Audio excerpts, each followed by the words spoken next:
그러면 퇴직하시고 난 이후에 예. 방금 말씀해 주신 것처럼 평생 현역, 예. 그러니까 계속해서 일을 하시는 분들이 생각보다 꽤 있나요? 어느 정도 있을까요? 이 일하는 분들이 우리도 체면을 버리고 일하는 분들이 엄청 늘고 있는데 제가 벌써 얼마 전 얘기인데 택시를 타고 가는데 네. 기사분이 60이 좀 넘은 분인데 외국 회사의 서울 지사장을 한 분이래요. 예. 근데 이분이 지사장 할 때는 기사 딸린 엑스차에다가 부인은 사모님들도 없고 폼 잡고 다녔는데 운전을 해야 되겠다. 네. 그러면 개인 택시 운전하려면은 영업용 택시를 3년 무사고 운전해야 된다고 그러더라고요. 그렇죠. 조건이 있습니다. 그때 그분이 1년 8개월 됐다고 그러더라고요. 예. 그런 분이 좀 늘고 있어요. 네. 예. 근데 이제 이런 얘기들을 하면은 또 남자분 중에는 듣다가 왜 남자들한테만 일을 하고 그러십니까? 저 점심 때 시내 음식점에 한번 가보세요. 맛있는 거 여자들이 다 먹고 있고 헬스클럽 한번 가보세요. 땀 뻘뻘 운동하는 건 여자분들인데 왜 남자들한테만 뭐 그 사실 뭐 자기 부인 자기가 얘기 제가 어떻게 할 건 아니지만 그래서 남자분들이 그러니까 여성분들도 그 남자분들의 입장을 좀 이해를 해줘야 될 것 같아요. 아까 그 외국 회사 지사장 하다가 운전하신다는 분 그분은 마지막에 그분이 서글픈 얘기를 하는 게 뭐냐면 예. 자기가 그런 일을 하니까 주위 사람들이 자기한테 너 참 대단하다 칭송이 자자한데요. 정작 자기 부인 자기 딸이 동네 창피하게 그런 건다고. 자기 인생을 헛살았다고 서글프다고 하더라고요. 가족이 도와주지 않고는 어렵거든요. 네. 또 남자분들은 고생하다가 꼴 보기 싫은 삶 참아가면서 일하다가 퇴직해서 집에 갔더니 요즘 온갖 조롱거리의 대상이 되고 있잖아요. 뭐 삼식이가 뜨고 영식이가 뜨고.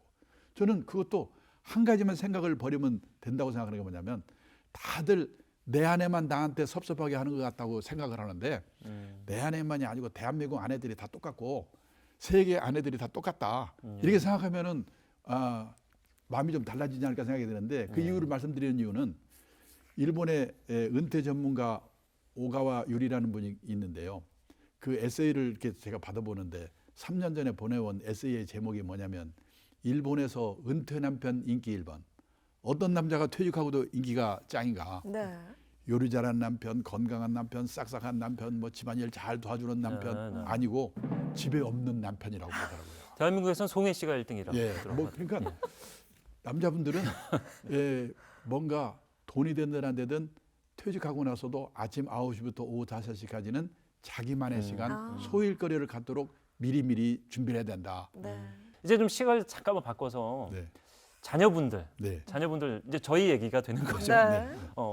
앞서 얘기하신 대로 이제 예전에 이제 수명이 50대, 60대일 경우에는 젊은 자녀분들이 항상 이제 왕성하게 경제 활동을 하기 때문에 네. 부모님을 부양하는데 큰 무리는 없었다. 조금 네. 아꼈으면. 네. 근데 이제는 예전만큼 소득을 많이 받는 젊은 세대들도 아닌데다가 몇십 년을 부모를 부양하기에는 힘들고 차마 부모를 부양 안 하더라도 네. 부모 돈만 뺏어가지 않으면 다행이다 뭐 이런 얘기가 나오잖아요. 그걸 이제 리스크라고 표현을 하셨는데 네.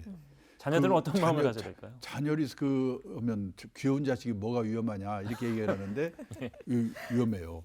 내가 몇 억이 있어봤자 아들이 사업에서 실패, 신용불량돼 손 내밀어 우리나라 정서에서 안 도와주고 못 빼거든요. 도와줘야죠. 네. 그거 도와주고 쪽방 살잖아요.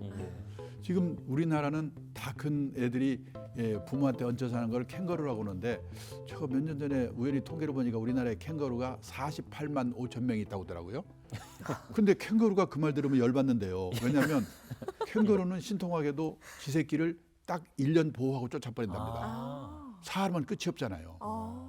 또 일본에서는 캥거루를 뭐라고 하냐면 이 패러사이트 싱글이라고 그러는데 네. 패러사이트는 무지개 어려운 단어인데 패러사이트 저기 네. 영화 제목 영화 때문에 잘 알죠. 유명해졌죠. 네. 기생충인데요? 예. 네. 근데 그게 기생충적 독신이라는 뜻이래요. 일본에서는 그거를. 캥거루가 낫네요. 캥거루. 예. 기생충적 독신인데 네. 일본의 35세에서 44세까지 그 10년 그 인구가 1,895만 명인데 네. 그 중에서 결혼 안 하고 이 부모한테 얹혀 사는 패러사이트 싱글 기생충적 독신이 295만 명이래요. 부모가 돌아가시면 어떤 일이 생기냐? 직업 있는 애들은 그나마 괜찮은데 없는 사람들이 더 많거든요. 네.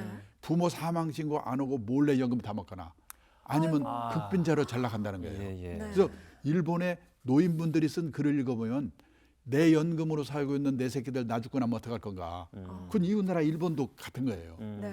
이게 이 영국에서는 키퍼스라고 그래가지고 부모의 노후 자금을 갉아먹는 자녀들. 그러니까 여기에 걸리면 몇 억 노후 자금이 있어봤자 아무 의미가 없다는 거예요. 그 관리를 잘해야 된다는 거예요. 저는 네. 어떻게 살고 있나 좀 반성하게 되기도 하고요. 네. 그렇다면 이 시대를 살아가는 부모들은 네. 앞으로 좀 어떤 마음가짐을 가져야 될까요? 저는 그래서요. 이제 연령대별로 노후 대비 준비가 있는데 40대가 되면 건강에 관련된 준비하고 건강 리스크하고 자녀 리스크 준비를 시작해야 되는데 그래서 그러기 위해서는 첫째가 뭐냐면 부부가 어디 가서 제대로 된 교육을 받아가지고 네.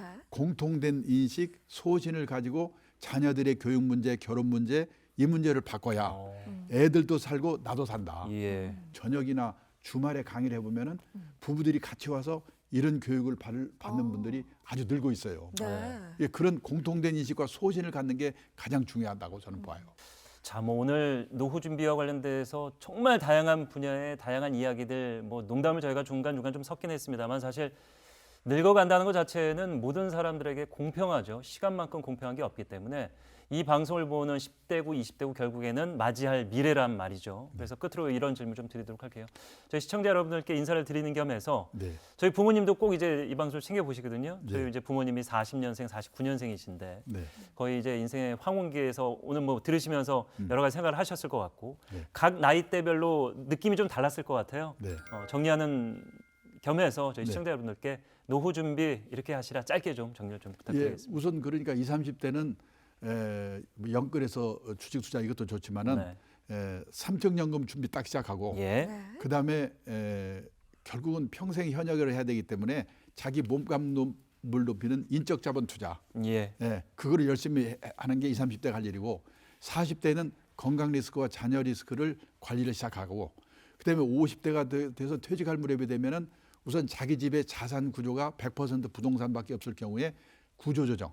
예. 그다음에 퇴직할 때 빚을 안고 퇴직하면은 너무나 힘드니까 결국은 필요 없는 걸 팔아서라도 빚을 줄이는 노력. 이런 가계 자산의 구조조정을 해야 되고요. 그다음에 퇴직 후에도 돈이 되든 안 되든 소일거리가 있어. 제 친구들도 보면 먹고 사는 거 그럭저럭 먹고 사는데 갈 데가 없는 거가 제일 힘들다고 그래요. 그렇죠. 네. 그래서 뭔가 그 일의 준비가 필요하다. 다시 말하지만 노후의 3대 불안이 돈과 그다음에 건강, 그다음에 이 외로움. 고독, 외로움인데 네. 그걸 해결하는 최선의 방법이 뭔가 소일거리를 갖는 일이다. 그 일을 준비하시는 게 중요하다고 저는 생각합니다. 예.